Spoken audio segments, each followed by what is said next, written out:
काही कलाकृती या जाणीव संपन्न असतात, त्यात रंगमंची आविष्काराच्या पलीकडे ज्या वेळेला त्या येतात त्या दशांगुळे व्यापून राहतात. व्यक्तिमत्व, त्याचे भास आणि आभास याच्यावर प्रशांत दळवींनी एक एक्सरे टाकला आणि अर्थात चंद्रकांत कुलकर्णींनी ज्या पद्धतीने ते आपल्या समोर आणलं आहे, अश्विनी भावे, महेश मांजरेकर यांच्यासारखे दिग्गज ज्या वेळेला त्याच्या पाठीशी खंबीरपणे उभे राहतात त्यावेळेला काय घडतं तर जे आपल्या ध्यानीमनी नसतं ते बहुधा आपल्याला बघायला मिळतं. या ध्यानीमनीच्या टीमकडून जाणून घेऊया की नेमकं ध्यानीमनी आहे तरी कसं आणि त्यांच्या ध्यानीमनी नेमकं काय होतं. महेश, आता खरं तर मला असं आठवतं की ज्याला तू म्हणालेलंस की ध्यानीमनी हे जर वर्क नाही झालं नाटक तर बहुधा ती एक्झिट ठरली असती आणि त्यानेच जो सुपरहिट काळ जो आला आणि त्या सगळ्या गोष्टी पुन्हा एकदा, तर हा मैलाचा दगड पुन्हा एकदा नव्याने तुझ्या आयुष्यात येतोय, काय सांगशील? नाही, मी जसं मागे म्हटलं होतं की ध्यानीमनी माझ्या आयुष्यातला फार महत्त्वाचा एक टप्पा आहे. नाटक एक असं नाटक जे माझं नव्हतंच. प्रशांतने वाचून दाखवलं पण म्हणाला मी कोणाला तरी दुसऱ्याला कमिट केलं. म्हणजे सुरुवातच त्याची अशी निगेटिव्ह झाली आणि मला खूप राग आलेला की म्हटलं मला वाचून का दाखवलंच. बरं, I was pestering him. Prashant, बरं मला ते खूप आवडलं पहिलं याच्यातच. मग मी I just got over it. मग सडनली एकदा मला त्याने फोन केला तर म्हणाला करायचं आहे का. तो आय रॅन, म्हणजे लिटरली धावत गेलो मी त्या. म्हटलं हो करूया. बरं, तोपर्यंत माझी खूप एक 7-8 नाटकं अशी बरी, म्हणजे त्यांना अवॉर्ड्स खूप मिळाले पण रिवॉर्ड्स काही नव्हते. त्यामुळे माझं असं आर्थिक गणित कंप्लीट कर्जबाजारी होतो मी. पण हे नाटक सोडायचं नव्हतं मला. आणि त्यावेळेला असे टॉक चालू होते की मी नोकरी करावी म्हणून, कारण काही होत नाही या फील्डमध्ये. बरं, त्यावेळेला सिनेमा टेलिव्हिजन नव्हतं एवढा, त्यामुळे कामं काही मिळत नव्हती. मुलगी होती मला आणि काय करायचं. पण हे नाटक म्हटल्यावर मग मी एक रिक्वेस्ट केली की हे नाटक शुड बी माय लास्ट बेट. आणि मग मोहन वाघांना आम्ही इन्व्हाइट केलं. त्यांनी आणि मी आम्ही एकत्र होऊन नाटक केलं. पण ना मी म्हणतो ना, एखादं नाटक असताना किती त्याच्यात प्रॉब्लेम्स यावेत. तर पैसे तर नव्हतेच माझ्याकडे, त्यामुळे मग काय मी सगळे दागिने मॉडगेज बिडगेज करत मुलीचं एक काहीतरी इंदिरा विकास पत्र होतं ते विकून करून पैसे जमा करून नाटक केलं आणि रंगीत तालमीला ना, म्हणजे मला असं वाटलेलं की हे दे आर बॅड ओमेन्स. रंगीत तालीम झालीच नाही नाटकाची. कारण रंगीत तालमीच्या दिवशी शिवाजीचा आवाज बंद झाला. बंद म्हणजे बंद, एक शब्द फुटेना ते तोंडून, एवढा पण नाही. आणि we were all sitting in the auditorium. दुसऱ्या दिवशी सकाळी 11 वाजता नाटक आहे आणि वी वर लाईक काय. बरं, त्याच्यात डेफिनेटली नीना होती. नीनाला ते प्रेशर की रंगीत तालीमच नाही झाली. शिवाजीला प्रेशर, काही आवाजच नाही चालत. मग गेलो चंदुनी, मला वाटतं 7-7:30 तसं सगळ्यांना सांगितलं जात घरी, आता काय करणार. टेक्निकल रिहर्सल केली नीना बरोबरची. मी डमी उभा राहून सगळं केलं. म्हणजे मी स्वतः, कारण एक फायदा असतो मला की मला माहीत असतं सगळं, सगळ्यांचं नाटक सगळं पाठ असतं. तर मी निदान रिहर्सल, पण त्या रिहर्सल ही GR सारखी 0 नंबर नाही ना की उद्या आपल्याला हे परफॉर्मन्स. बरं, तो सुद्धा प्रचंड नर्वस होऊनच बसला होता शिवाजी सुद्धा, कारण ज्या पद्धतीचा त्याचा आवाज आणि त्यांची गॅप होती. एक 10 वर्षाच्या गॅपनंतर शिवाजी साटम पहिल्यांदा रंगभूमीवर येणार आणि त्याचं एक्स्ट्रा टेन्शन त्यांनी घेतलं. रोलपेक्षा अप्रतिम काम करत होता तो, पण त्याचं ते एक्स्ट्रा टेन्शन नाही, त्याला तो प्रॉब्लेमच होता. त्याला मेडिकल प्रॉब्लेम होता थ्रोटचा. म्हणजे शिवाजीला लांबून असं चुकून आईस्क्रीम दाखवलं तरी शिवाजीचा आवाज बसायचा. म्हणजे त्याचं काही, बरं त्याला काही लॉजिक नसायचं. तो स्टेजवर बोलतोय आणि मध्येच आवाज जायचा, असा जायचा. आणि तो त्याला तर इतकं गिल्टी वाटत होतं त्या दिवशी अख्खा दिवस. त्याला काय गोळ्या बिळ्या काही झालं नाही. दुसऱ्या दिवशी सकाळी 11 वाजता नाटक. मला अजूनही आठवते, अरुणा माझी शिवाजी बायको, तिने रात्रभर त्याला हळद गुळण्या काय सगळे आपले घरगुती उपाय करून सकाळी 11 वाजता आम्ही सगळे टेन्स होतो. पहिलं नाटक होतं ज्याला ना आम्ही विंगेत हे ठेवायचो दूध गरम करायला एक भांड, कारण प्रत्येक एक्झिटला शिवाजी दूध हळद असं त्याला द्यायचं. आणि पहिला शो झाला, एकदा त्याचा आवाज गेला मध्ये बोलता बोलता. ते खूप छोटं, म्हणजे शो चांगला झाला पण बुकिंग नव्हतं. म्हटलं परत कर्ज वाढलं. म्हणजे मला नोकरीने अशी जवळजवळ यायला लागली. मग दुसरा शो झाला, परत बुकिंग नसं करत 5 शोला बुकिंग नाही. आणि मला आठवतं पहिल्यांदा मी असं, मला डिप्रेशनमध्ये होतो. मी पुण्यावरून आलो आणि मी रडायलाच लागलो की म्हटलं मला तर नोकरी करायची, जाऊ दे म्हटलं, नाही नाटक करणार काही. आणि त्या दिवशी ना रंगशारदा नावाचं थिएटर आहे, तिकडे शो होता. म्हणजे मराठी नाटकं लागायची नाही तेव्हा, हिंदी इंग्रजी. रंगशारदाला कोणी यायचं नाही, लावला होता कारण आम्हाला इकडे तारीख नव्हती मिळाली. बस नाही, ट्रेन नाही, मराठी माणूस ते बघतो ना अप्रोच.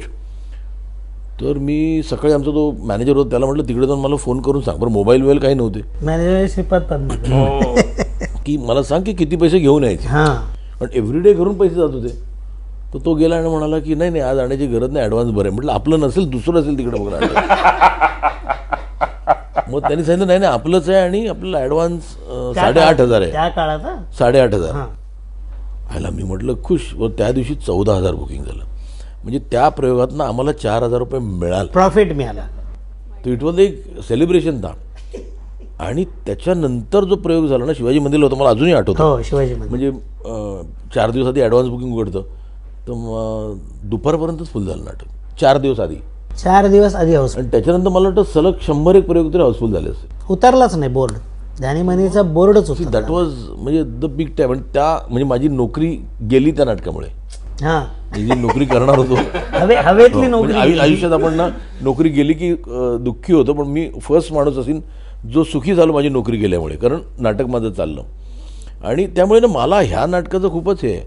त्यानंतर ह्या नाटकाच्या प्रयोगाला एकदा मेधा आली, म्हणजे तिकडेच मला सापडली ती ध्यानीमनी नसतं. ध्यानीमनी नसताना. बरं एकदा नाही, तिने तिने ह्या जवळजवळ नाटकाचे 10-11 प्रयोग बघितले आणि ती दुसऱ्या दिवशी प्रयोग बघू शकायची नाही, इमोशनली बस्ट आउट म्हणून तिसऱ्या दिवशी बघायची. त्याच्यामुळे महेशला ध्यानीमनीमुळे मनी आणि मेधा असं दोन्ही मिळालेलं. आणि हा मनी त्याला कायम मिळत राहो. आता मेधानंतर पूर्ण विराम. थोडासा ती जो सब्जेक्ट आहे ना, सब्जेक्ट त्या नाटकाचा जो सब्जेक्ट आहे ना, त्या एका त्या स्टेजमधनं मेधा पण जात होती त्यावेळेला.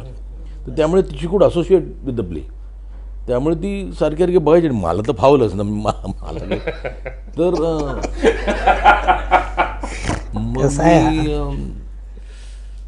त्यामुळे हे नाटक ना म्हणजे असं मला खूप पॉझिटिव्ह प्लसेस खूप आहे त्या नाटक. त्यानंतर संदीप कुलकर्णी काम करायचा.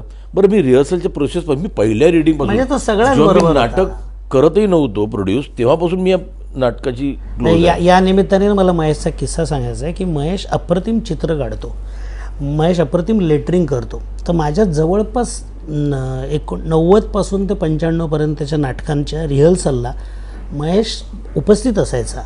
ट्रायोलॉजीच्या प्रोसेसला तो एका कोपऱ्यात बसलेला असायचा, डॉक्टरला तर होताच होता, ध्यानीमनीला होताच होता, अनेक नाटकांना. आणि तो स्केचेस काढायचा आणि माझ्याशी वाद घालायचा, कारण त्याचं एक टायटल तो ठरवायचा.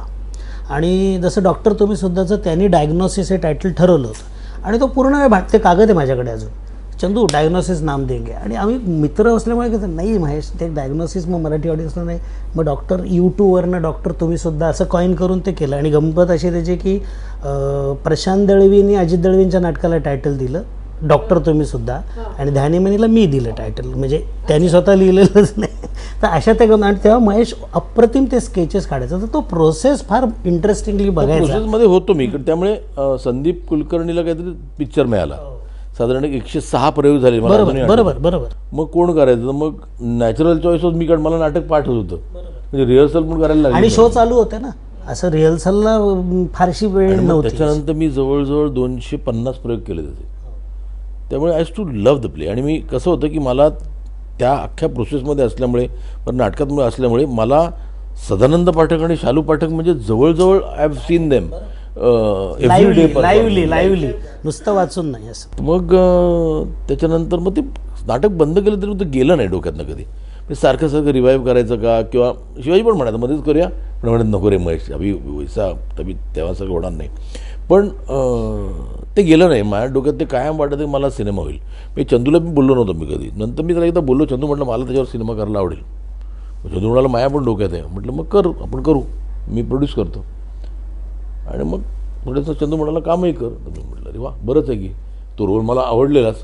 बरं आयडियली मला असं वाटलं की पण शिवाजी आता हे कधीचं नाटक आहे 93चं नाटक आहे 93 आणि जवळजवळ 20-22 नाही उत्तम. म्हणजे महेश 2 जनरेशनमध्ये क्रॉस झाले. आणि महेश तेव्हा त्यांनी त्या सायकॅट्रिस्टचं काम केलं, त्याच्यातलं होतं बरोबर. तो आता सदानंदच्या भूमिकेपर्यंत आला होता. ही एक मजा होती की जेणेकरून आपण म्हणतो ना नेक्स्ट दिवस दुसऱ्या जनरेशनला सुद्धा दाखवायला या माध्यमातलं का, हा पण त्याच्यातलं एक महत्त्वाचं कारण आहे. अशा त्यामुळे मग मी केलं. थोडं दडपण होतं कारण शिवाजी अप्रतिम काम करतात.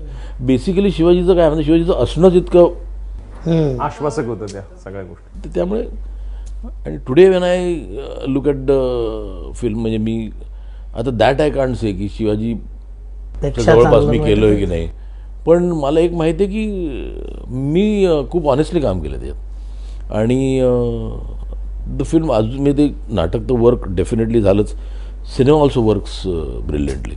त्यामुळे मजा आहे. क्या बात आहे. प्रशांत दळवी आणि तुमचं नातं लिखाणावर म्हणजे प्रशांत दळवीच्या लिखाणावर सर्वार्थाने मनसोक्त प्रेम करणारा माणूस म्हणजे चंद्रकांत कुलकर्णी. असं काही नाही. प्रशांत दळवीची मी पण खूप मोठी फॅन आहे. I love his writing. पण ते तुझ्यापर्यंत आणण्याचं काम मी एक पोस्टमन सारखं तरी Absolutely, करतो, तेवढंच एक श्रेय मला. आम्ही प्रशांत पर्यंत तुझ्या करवीच जाऊ शकतो नाही, फक्त. ठीक आहे, तर बोल. नाही नाही, तर ध्यानीमनी हे अशा टप्प्यावरचं नाटक आणि आत्ता कशा अर्थानं, कारण काही गोष्टी कालातीत असतात बरोबर. आणि त्यातली ती पात्र आजच्या घडीलाही तितकीच जिवंत वाटावी, आपली वाटावी आणि काही गोष्टी त्या टप्प्यावर थांबत नाहीत, बरोबर. त्या पलीकडे जातात. असं नाटक म्हणून याकडे पाहताना आणि आज ती कलाकृती रुपेरी पडद्यावर आणताना मनात नेमकी काय? महत्त्वाची गोष्ट तीच आहे की तुझ्या प्रश्नात अर्ध उत्तर की कालातीत असणं जे आहे त्याचं जे कंटेम्पररी आहे ते आज तो विषय नाही जुना.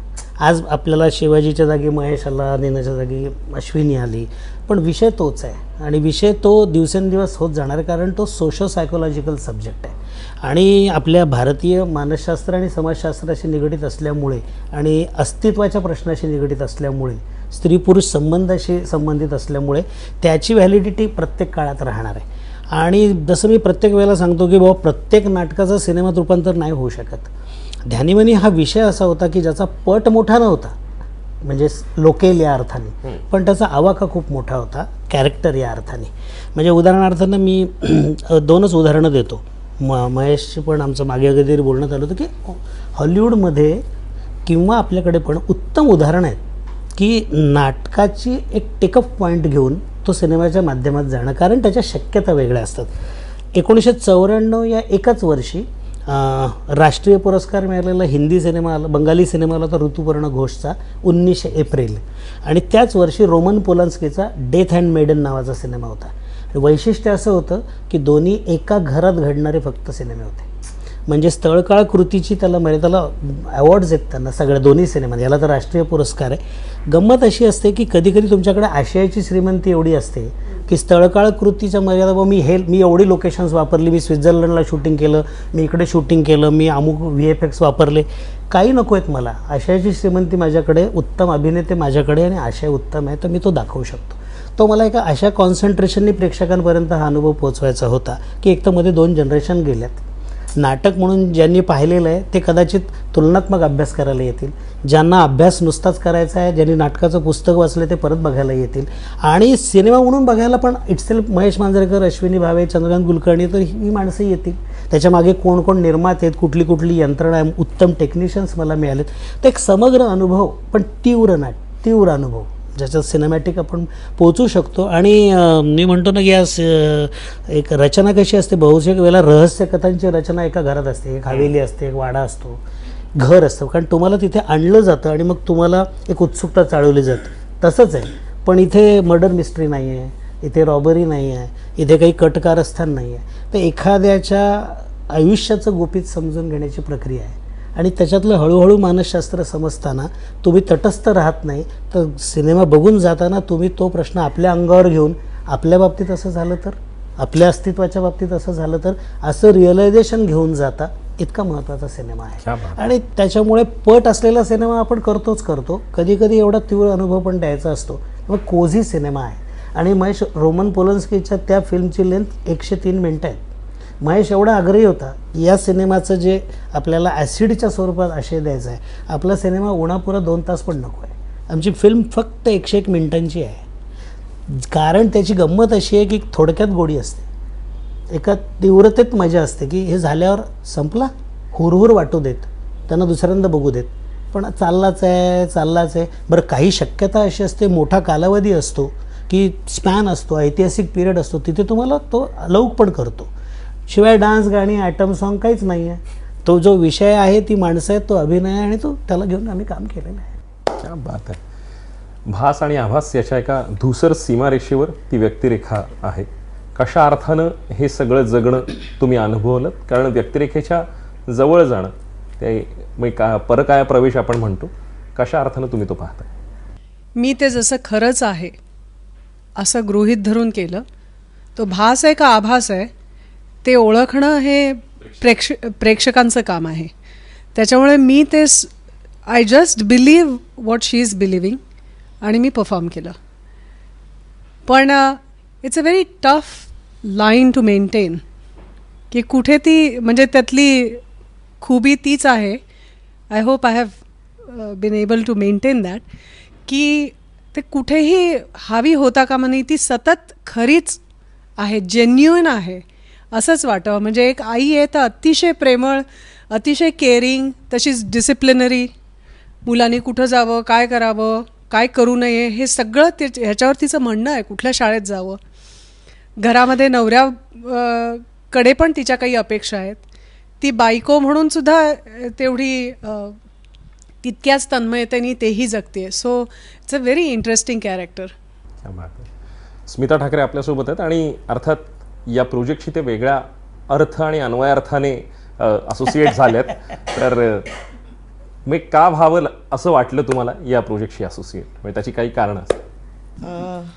सर्वप्रथम मराठीसाठी प्रेम, आणि मी मराठी आहे म्हणून फिल्म इंडस्ट्रीमध्ये मी बऱ्याच वर्षापासून आहे. हिंदी फिल्म्स बनवत आली आहे, मराठी एक फिल्म बनवली होती. पण I was really looking forward to have an association, की मी चांगल्या लोकांबरोबर माझं असोसिएशन व्हावं.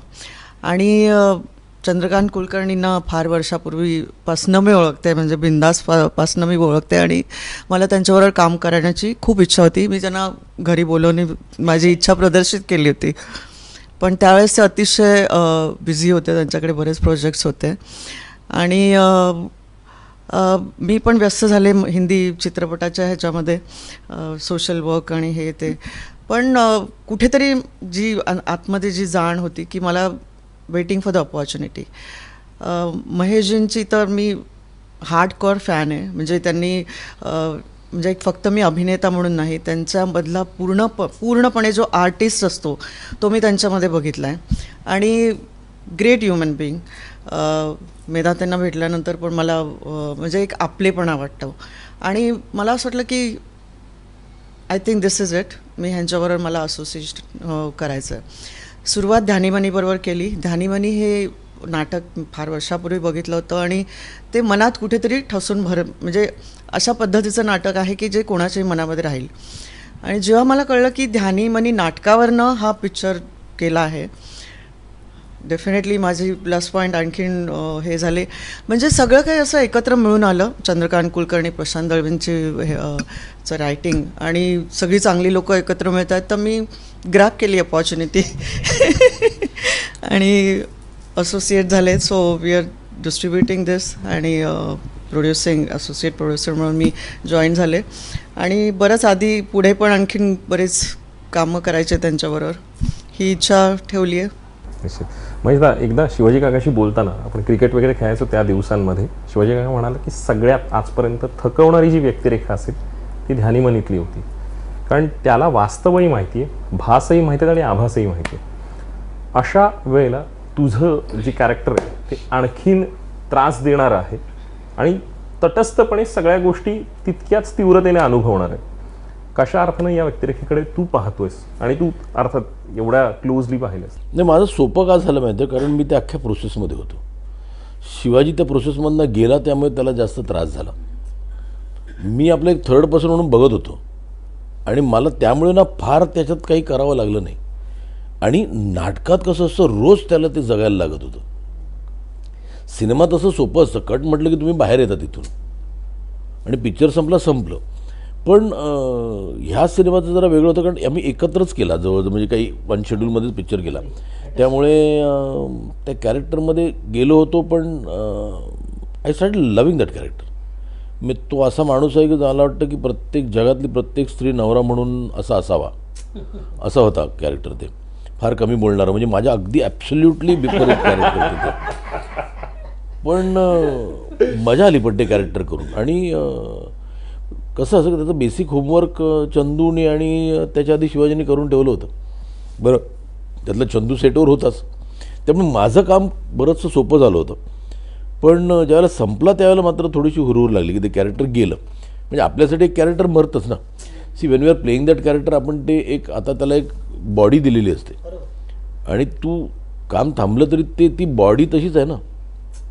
त्यामुळे त्याच्याकडे पण खूप त्रास झाला त्याचा, म्हणजे तो शूटिंग संपल्यानंतर की आता सदानंद पाठक मेला, ह्याचं काय करायचं आता. आणि ते कॅरेक्टर का मी म्हणत होतो, कारण ते एकच असं कॅरेक्टर जे सगळ्याकडे बघते, म्हणजे he had to be he was play acting खूप ठिकाणी. म्हणजे त्याचं बाहेर असलेलं आयुष्य, त्याचं घरात असलेलं आयुष्य, त्याचं शेजाऱ्यांशी असलेलं आयुष्य, त्याचं बायकोशी असलेलं आयुष्य, या 4 वेगवेगळे तो प्रतलावर जगतोय. त्यामुळे ते डिफिकल्ट होतं करणं. बरं त्यातले ते डिमार्केशन पण ठेवणं जाणीवपूर्वक, तर ते थोडंसं सोपं झालं. चंदू होता आणि बिकॉज ती होल प्रोसेस फॉलो केली मी 350 प्रयोगाची. मी जरा बोलू का? त्याच्यामध्ये 1 मिनिट ह्याच्याविषयी आता मला सुचलेलं बोलतो ना, नाही की गंमत अशी आहे, महेश फार आता इंटरेस्टिंग 2 फॅक्टर्स म्हणाला की ना, खरं तर याच्याकडे जो एक रहस्याची एक जोड नाटकामध्ये 1 डायमेन्शनल होती, ती मला इथे 2D करता आली. म्हणजे बऱ्याच वेळेला मला महेशच्या बाह्य दिसण्याचा वापर सस्पिशियस नोटवर करता आला, की जेणेकरून ह्या आणि ते खरंच आहे ना, तो जे म्हणाला की त्याला 4 प्रतलांवर जगायचं आहे. आपल्याला अगदी ढोबळ उदाहरण म्हणजे खूप बोलणाऱ्या बायका असतात, त्यांचे शांत नवरे पण आपण आपल्या आजूबाजूला खूप बघितलेत, विशेषतः आपल्या इंडस्ट्रीत. आपल्या इंडस्ट्रीत तर आपण त्याची उदाहरणं झालेली बघितलीत आणि त्याचे किस्से झालेले बघितलेत, किंवा राजकारणातही बघितलेत, समाजकारणातही बघितलेत. मुद्दा असा असतो की त्या खूप बोलण्यामागे एक शांत राहण्यामध्ये खूप दडलेलं असतं. आणि जेव्हा तो माणूस एकदाच कधीतरी बोलतो ना, म्हणजे मला वन ऑफ द फायनेस्ट, ज्याला आपण म्हणतो की सूर लागणं म्हणतो ना रोलचा, एक सीन आहे आमच्याकडे 2nd पार्टमधला, ज्यामध्ये महेश त्या दुसऱ्या तरुण जोडप्यांशी बोलत असतो. ते घराच्या बाहेर आउटडोअरला आम्ही केलं आणि खूप आम्ही ते मोठे मोठे शॉट्स लावून केलं की ज्याच्याकडून त्याला परफॉर्मन्सची लेवल कट नको व्हायला. अप्रतिम सूर त्याच्यामध्ये महेशचा लागलेला ॲज अन ॲक्टर. जसं मी म्हणालो की या नाटकामध्ये काही काही सिक्वेन्सेस आहेत. परवा मिक्सिंग करताना महेश एक खूप इंटरेस्टिंग झालं, मला ते शेअर करावं असं वाटलं की आमचा साऊंडवाला जवळपास आता सगळ्या प्रोसेसमध्ये आहे ना, म्हणजे रॉ पिक्चर त्यांनी बघितलं आहे, एडिटेड पिक्चर बघितलं आहे, मग फक्त इफेक्ट घातलेत, मग फक्त फॉली घातली, मग बॅकग्राऊंड म्युझिक घातलं, फक्त झालं. आम्ही मिक्सिंग करत होतो फायनल, आणि आम्ही 5-6 जणं होतो. माझी असोसिएट डिरेक्टर होती, अजित परब होता, सतीश पडवळ होता. आणि रात्री मिक्सिंग करणं फार मजा असते सिनेमाची.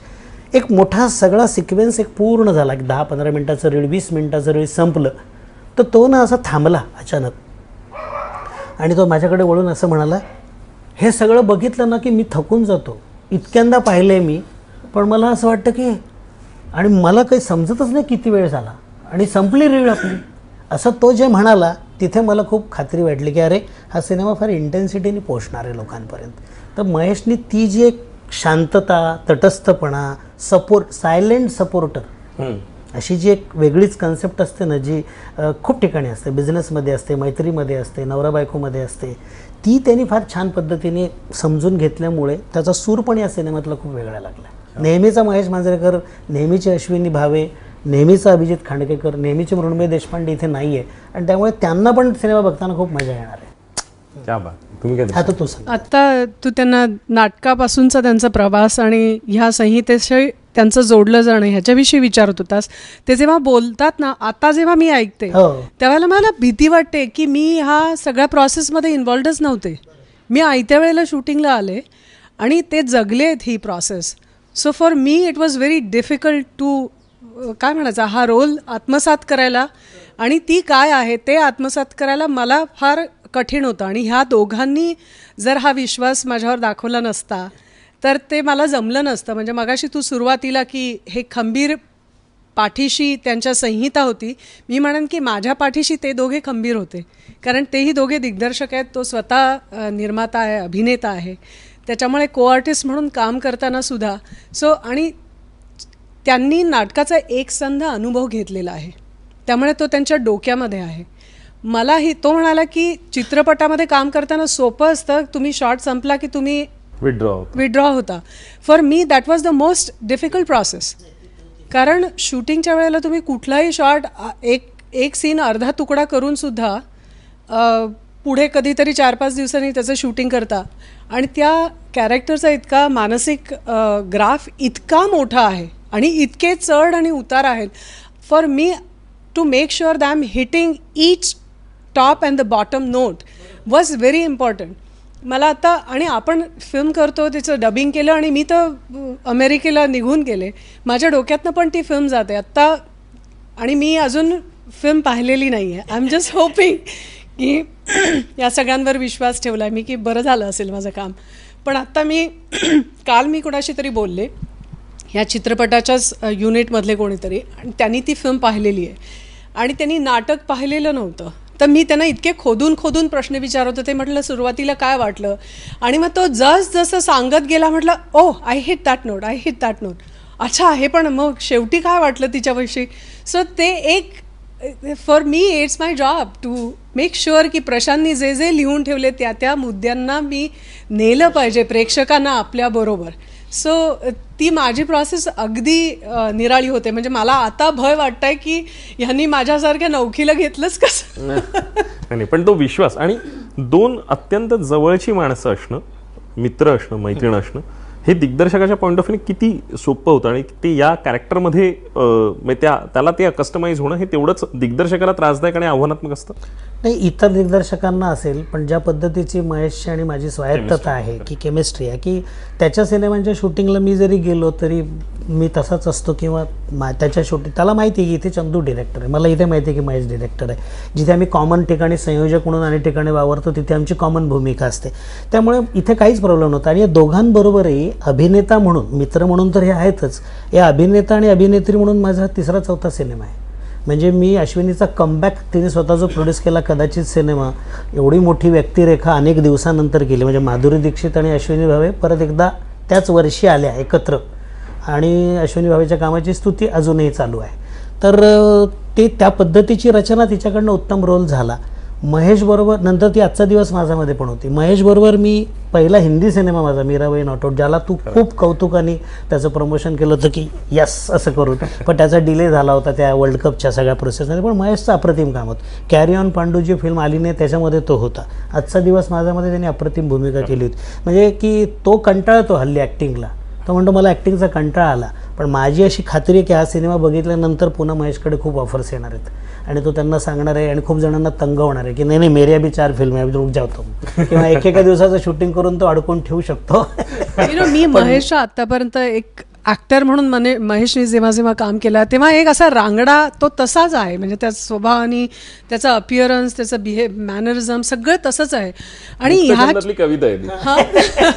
आणि ज्या वेळेला मी त्याला त्या गेटअपमध्ये पाहिलं ना, तो असा कसनुसा, काही वेळेला केविलवाणा, काही वेळेला इतका पेशंट, म्हणजे जसा तो महेश नाहीच आहे.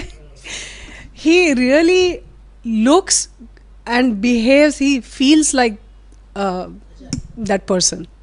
आजच्या या सगळ्या म्हणजे कोलाहलात ध्यानीमनी त्याचा प्रोमो थिएट्रिकल पाहिल्यानंतर ना खूप वेगळं वाटतं.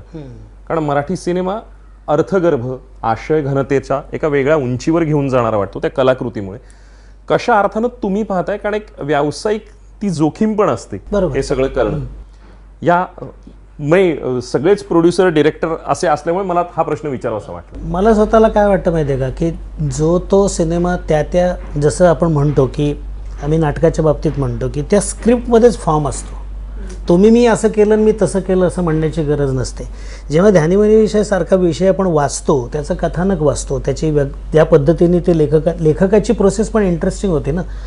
प्रशांत दळवीने हा काहीतरी एक विषय घेतला, केस स्टडी केली आणि लिहिलं असं नाही. प्रशांत दळवी एका वेगळ्याच परिषदेला गेला होता जिथे तो सिनेमा लिहायला गेला नव्हता, नाटक लिहायला गेला नव्हता, आणि तिथला काहीतरी अनुभव घेऊन हॉन्टिंग राहिला. तो स्वतः मानसशास्त्राचा विद्यार्थी आहे आणि त्याच्या लक्षात आलं की यार हे कुछ आहे, गडबड आहे याच्या स्ट्रक्चरमध्ये काहीतरी. आणि त्याने एक उत्तम प्रकारचं जे रचलं आहे त्या रचण्यामध्येच फॉर्म आहे, ज्याला आम्ही आता सायकोलॉजिकल थ्रिलर म्हणतोय. ते काय आम्ही त्याला डेफिनेशन दिली नाही आहे, इटसेल्फ त्याच्यामध्ये आहे. त्या कथानकाच्या, त्या कॅरेक्टर्सच्या रचनेमध्येच त्या.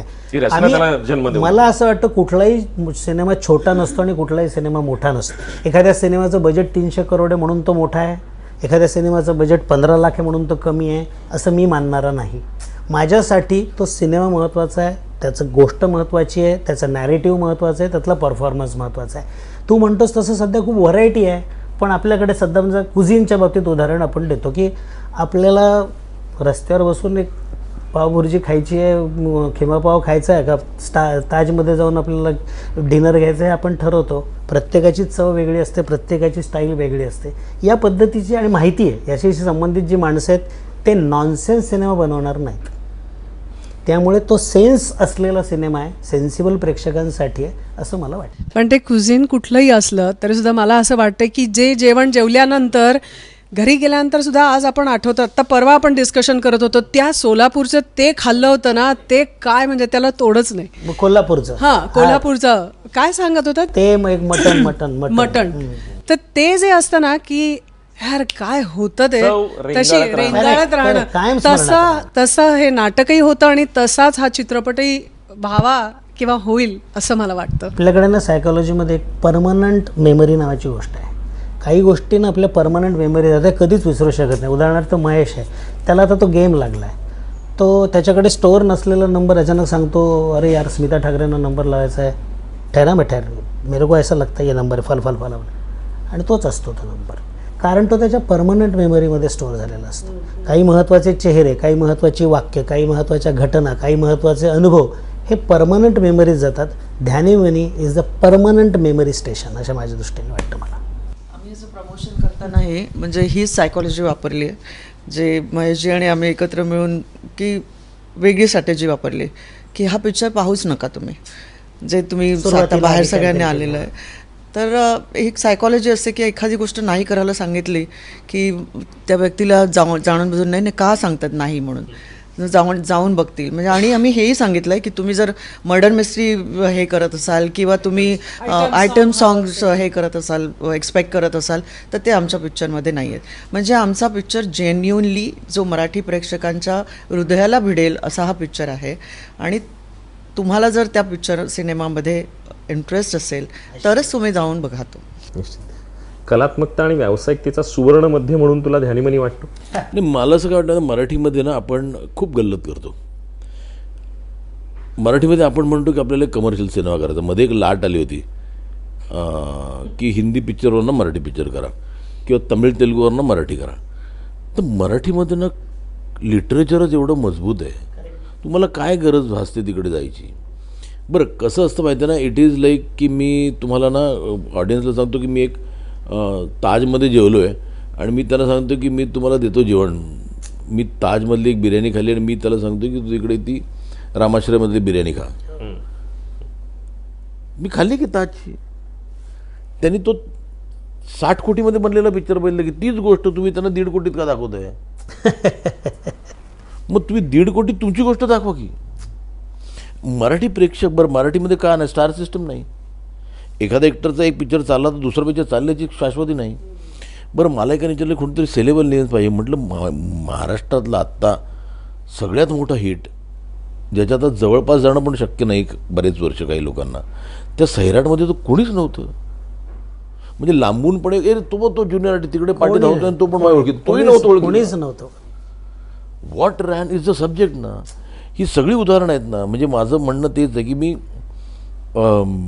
मी शिवाजीराजे भोसलेमध्ये बोलतो मध्ये कोणीच हिरो नव्हता. सचिन खेडेकर काय 20 वर्षाचा यंगस्टर नव्हता. But film did great business. तसंच ना मी ज्यावेळेला मला अजून आठवतं की मी काकस्पर्श हे पण असंच माझ्या काही गोष्टी नसतात ना माझ्या नशिबात, त्याच मला जास्त चालतात. की काकस्पर्श हा सिनेमा माझा नव्हताच तो. तर गिरीश जोशीने लिहिलेला सचिननं त्या पिक्चरच्या शूटिंगला जायचा होता. बरं मी आणि सचिन खूप काम करतो एकत्र. तर मला म्हणतो जो काय नाही ना रे आता. म्हटलं का रे? नाही मी आता केस काढणार आहे. म्हटलं का आता पिक्चर करतो मी. त्यावेळेला त्याचं नाव ठरलेलं नव्हतं. बरोबर. म्हटलं ठीक आहे मी आता चाललो आहे 15 दिवसांनी होतं. बरं 20 दिवस झाले तरी ह्याचे केस आहेतच.